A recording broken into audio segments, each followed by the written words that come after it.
Lurie, the founder of a nonprofit, sold his position as a City Hall outsider as an advantage in the race, and now the pressure is on to deliver.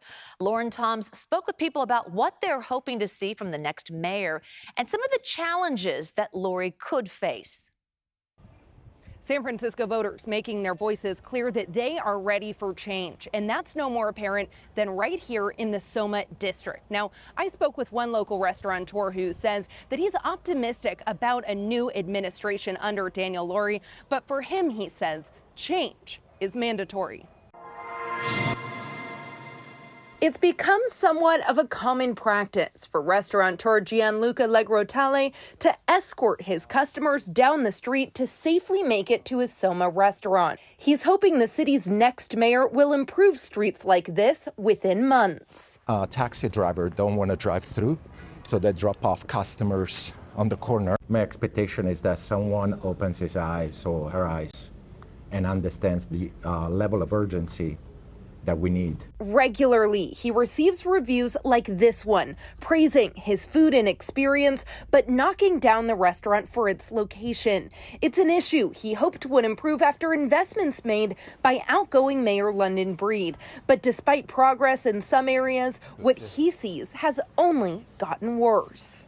A year and a half ago, I think it marks the beginning of a decline. It's a shame that the heart of San Francisco has to face something like this. Isan Looper has noticed change in the Tenderloin and is optimistic it will continue under Lurie. But he says the new mayor's biggest challenge will be proving that progress is being made. And I think the challenge he'll find is that the city works at the speed of the city. And some things are very, very challenging to move faster. That street that I can't walk on, I can walk on it.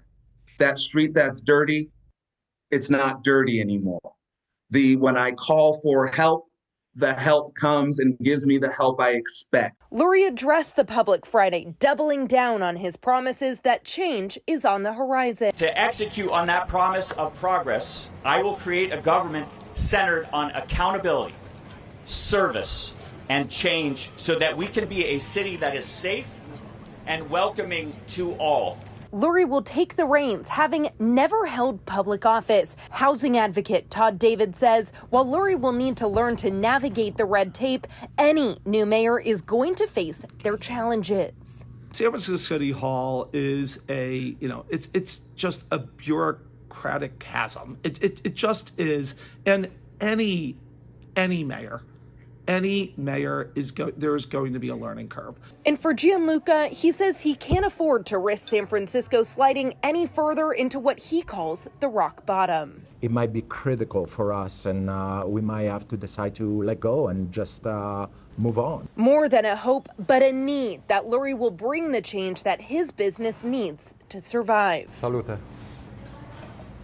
Also, during his first address, Lurie said that he is planning to declare a state of emergency on the fentanyl crisis on his first day in office, which is set for January.